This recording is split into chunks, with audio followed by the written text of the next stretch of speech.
She said, "If you don't trust me, hanging out with my ex every weekend, maybe we shouldn't be together." I replied, "You're absolutely right." Then I accepted the job transfer to London I'd been declining for her. When she texted, "What are you doing this weekend?" I sent a selfie from Heathrow Airport. I, 31 male, had been with Jade, 29, for 3 years, living together for 1. Everything was decent until her ex Dylan moved back to town 6 months ago. Suddenly, she had book club every Saturday, except book club was just her and Dylan at his apartment catching up and maintaining a friendship. When I expressed discomfort, she hit me with the classic, "He's just a friend now. We dated for like 2 months 5 years ago. You're being insecure. Fine, whatever." I tried to be the cool boyfriend. Then book club became Saturday and Sunday brunch. Then Friday movie nights got added because Dylan's going through a tough time with his dad's health. The breaking point came 3 weeks ago.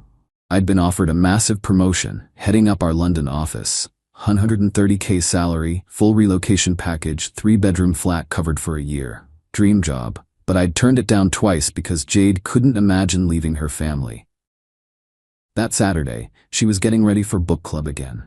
Hair done, new dress, perfume that she never wore for our date nights. "You sure you don't want to skip today? We could check out that new Korean place." She rolled her eyes. "God, Ryan, we've been over this. Dylan and I are friends. If you don't trust me hanging out with my ex every weekend, maybe we shouldn't be together."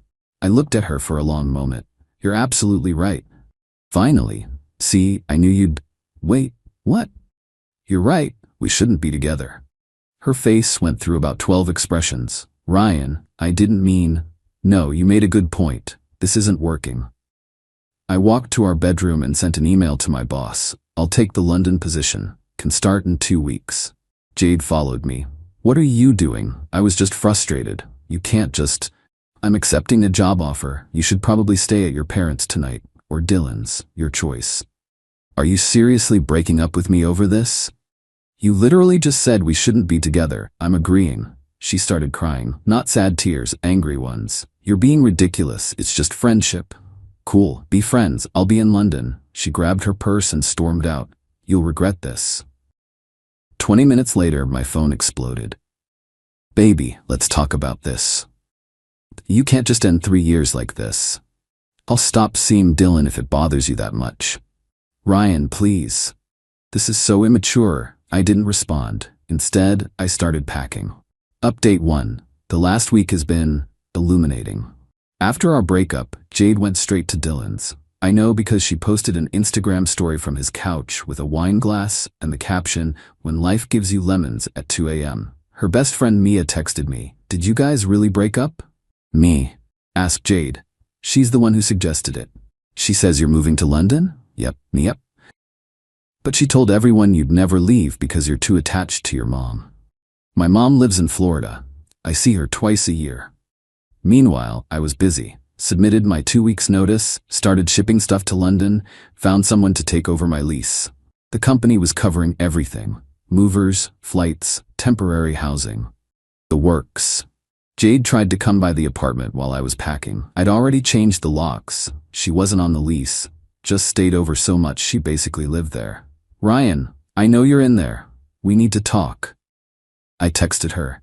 "Your stuff is in boxes by the door. Please take them."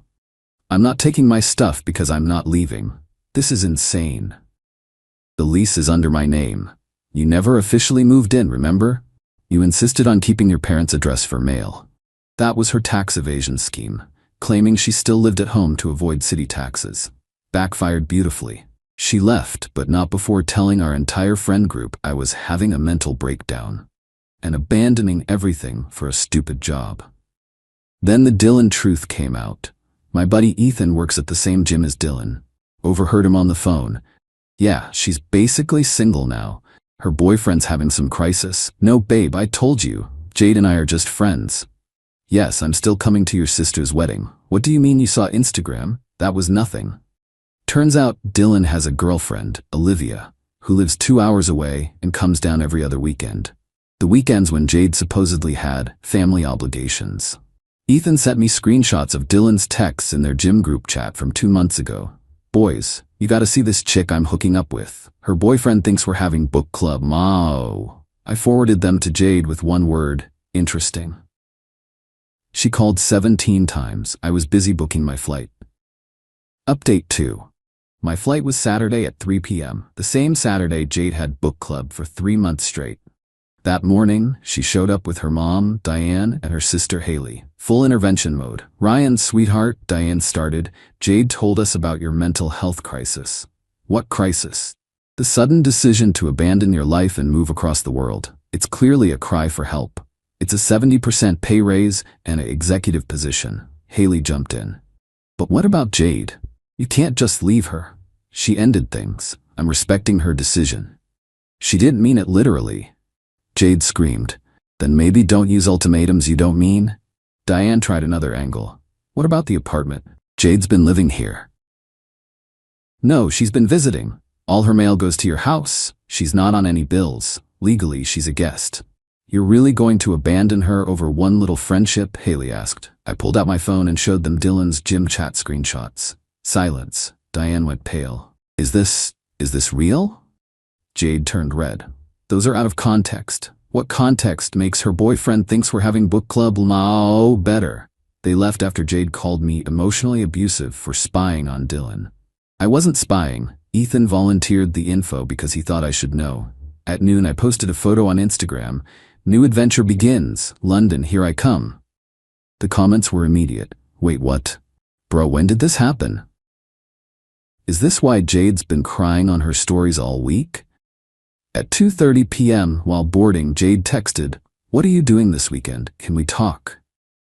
I sent back a selfie from the gate at the airport with the London flight board clearly visible behind me. Her response, "This isn't funny, Ryan." Me not trying to be funny. Board closes in 10 minutes. You're seriously leaving? You seriously thought I'd stay after you chose your ex over our relationship? I didn't choose him. Every weekend for 3 months says otherwise. I'm coming to the airport. I'm already through security. Bye, Jade. Then I turned off my phone and enjoyed my flight. Update 3. Life in London is incredible. The flat they provided is insane. Exposed brick, view of the Thames, walking distance to the office. My new team is brilliant. I'm actually excited about work for the first time in years. But the drama didn't stop. Jade went nuclear on social media. Posted this long thing about how I abandoned her without warning and refused to work on our relationship and chose money over love. The comments were brutal though. Didn't you basically dump him for Dylan? Girl, you posted stories from Dylan's place every weekend? Team Ryan Teverbihah. She deleted it within hours. Then came the truth bomb. Olivia, Dylan's actual girlfriend, found out everything. She reached out to me on Instagram. Hey, you don't know me, but I'm Dylan's girlfriend. Or was. I saw your ex's posts about you leaving for London. Dylan told me she was psycho and obsessed with him. I'm guessing that's not true? I sent her everything.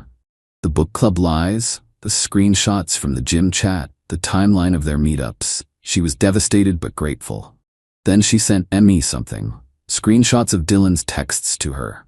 Jade's just lonely since her boyfriend works so much. She needs a friend. Yeah, she's pretty, but nothing compared to you, babe. Her boyfriend's kind of a loser anyway, probably makes like 40K doing IT or something. I made 75K. Now I make 130K. But sure, Dylan, go off. Olivia dumped Dylan spectacularly. Posted all the screenshots on her Instagram story, tagged # cheater, liar, book club my ass. Dylan called me from 3 different numbers. Bro, you need to control your woman. She's destroying my life. Not my woman, not my problem. This is between me and Jade. You had no right. You had no right to bang my girlfriend every weekend, but here we are. We weren't. Dylan, I literally don't care anymore. I'm in London. Deal with your own mess. He tried to spin it as Jade seducing him. Jade tried to spin it as Dylan manipulating her. They deserved each other. Update 4. So Jade tried to play the ultimate card. She flew to London. Showed up at my office building. Security wouldn't let her in, God bless corporate security, so she waited outside for 4 hours until I came out for lunch. Ryan, we need to talk. How did you even? Mia follows your colleague on Instagram, saw the building in his story, stalker level expert. Jade, you can't be here. I flew 4,000 miles, the least you can do is have coffee with me. Against my better judgment, I agreed. One coffee. Public place. She looked rough. Hair unwashed, no makeup, same sweatshirt she'd been wearing in her Instagram stories for a week. I made a mistake, she started. Which one? The ultimatum? The lying? Dylan? All of it. Ryan, I thought I could have both. I thought you'd always be there. Why would you think that? Because you always were. You never stood up to me, never called me out. You thought I was a doormat. She started crying. That's not. Jade, you told our friends I was too attached to my mom to leave. You lied about book club for months. You were sleeping with Dylan while I was turning down my dream job for you. We only slept together twice. Oh, just twice? My bad. That makes it fine then. I mean, it didn't mean anything. Neither did our relationship, apparently. She pulled out her phone. Look, I've changed. I blocked Dylan. I'm in therapy. I'm working on myself. Good for you, genuinely. But I've moved on. You've been here a month. You can't have moved on.